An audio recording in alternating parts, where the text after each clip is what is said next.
What if not every gift is a blessing? What if some things enter your life looking generous, helpful, even loving, but carry a hidden cost attached to them? Human beings are easily moved by what is offered freely. A door opens, a hand extends, a need gets met. And because the surface looks kind, the soul often stops asking deeper questions. But Scripture is full of warnings that not every gift is innocent. Some gifts create obligation. Some soften discernment. Some purchase silence. Some tie your life to motives you do not fully see until much later. That is why spiritual maturity is not only about learning what to desire, it is also about learning what to refuse, even when refusal feels awkward, costly, or misunderstood. The holiest danger is not always persecution. Sometimes it is permission offered at the wrong time, from the wrong hand, for the wrong reason. The first gift you must be careful with is money that comes with spiritual pressure attached to it. Not honest help, not real generosity, but money that quietly demands loyalty, silence, compromise, or access to your conscience.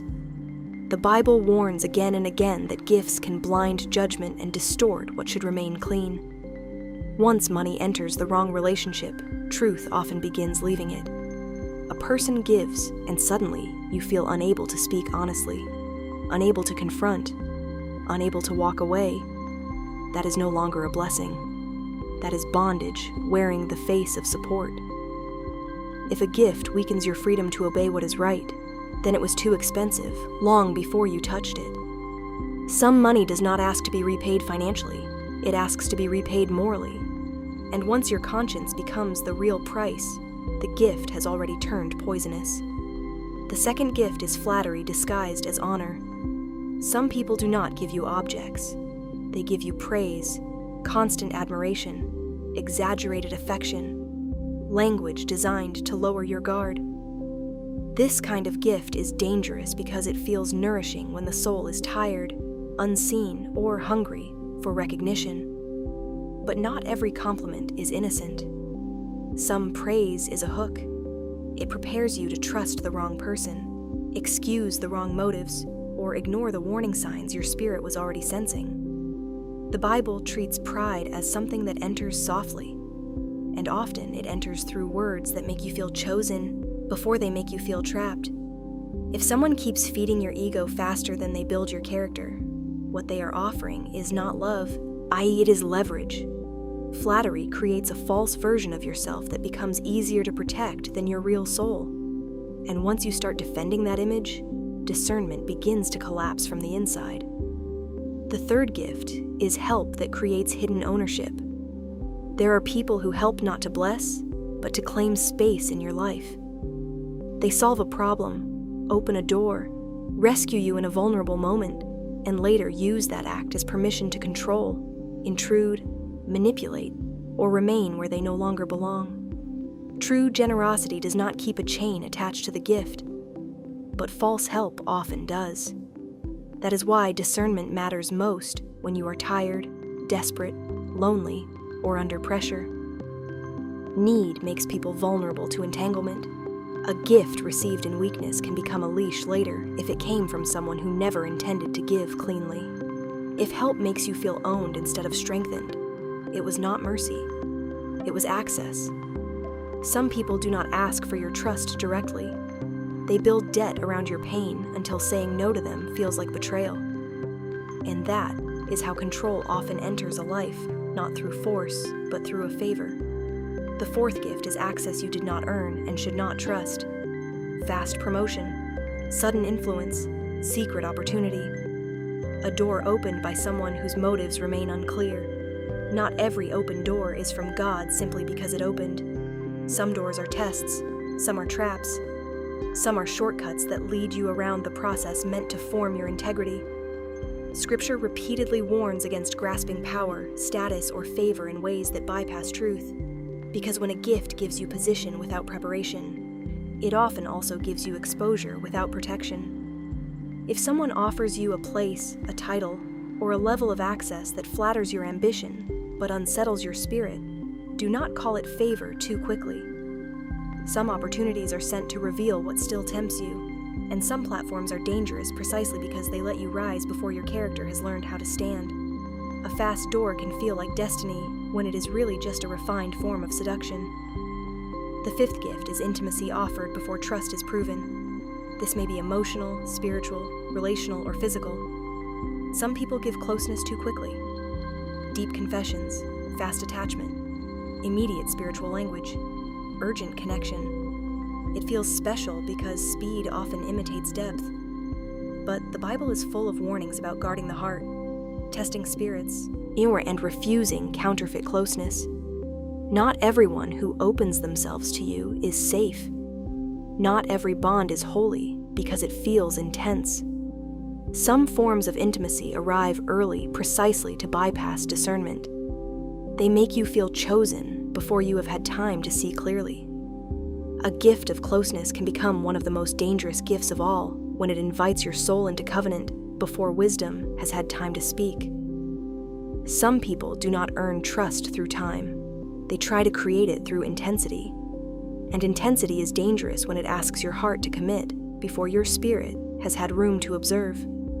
The sixth gift is peace offered at the price of truth. This is one of the most deceptive gifts because almost everyone wants peace. No conflict, no confrontation, no consequences, no difficult honesty, just calm, relief, a way to make the tension go away. But Scripture never treats false peace as harmless. There is a peace that comes from God, and there is a peace people manufacture by ignoring what must be faced. If someone offers you comfort in exchange for compromise, silence in exchange for truth, or harmony in exchange for obedience, that peace is not holy. It is sedation. And spiritual sedation is one of the most dangerous gifts a person can receive, because it feels gentle while slowly disconnecting the soul from what is real. False peace does not heal tension. It buries it alive, and what is buried alive always returns later with more darkness attached to it. There is also a deeper principle underneath all 6 warnings. Corrupted gifts rarely look sinful at the beginning. They look timely. They look relieving. They look like answers to prayers you were desperate to see answered. That is why they are so persuasive. They do not usually enter through rebellion. They enter through exhaustion, hunger, loneliness, ambition, fear, need, or delayed hope. When the soul has been waiting a long time, almost any relief can begin to feel holy. But not everything that relieves pressure is sent by God. Some things are sent to test whether your hunger has become more powerful than your discernment. And that is why the most dangerous season in a spiritual life is often not open rebellion. It is deep need without deep watchfulness. So what do all these gifts have in common? They offer relief before discernment. They meet a hunger before they reveal their motive. They enter through desire, need, ego, fear, loneliness, exhaustion, ambition, or pain. That is why they are dangerous. Not because gifts are evil in themselves, but because the wrong gift always knows where your soul is most vulnerable. Biblical wisdom is not suspicious of generosity. It is suspicious of corruption hiding inside generosity. If what is offered to you weakens truth, muddies obedience, flatters your flesh, purchases your silence, or binds your freedom, you must be willing to refuse it, even if everyone around you says you are foolish for doing so. Some gifts bless your life, others enter your life to claim it. And one of the clearest marks of spiritual maturity is learning to recognize the difference before the hook disappears beneath kindness. Maybe that is the real warning. The enemy does not always enter by taking. Sometimes he enters by offering. Not everything handed to you is permission. Not everything generous is pure. Not everything timely is from God. And not everything that solves a problem is meant to stay in your life. That is why the most spiritual word you may need is not yes. It is no. No to what flatters. No to what binds. No to what buys access to your soul. No to what weakens your ability to stand clean before God. Because in the end, The gifts you refuse may protect your future far more than the gifts you accept. Sometimes obedience looks less like receiving a miracle and more like rejecting a counterfeit one. And in some seasons, the protection of God arrives not as what He gives you, but as the discernment He gives you to walk away.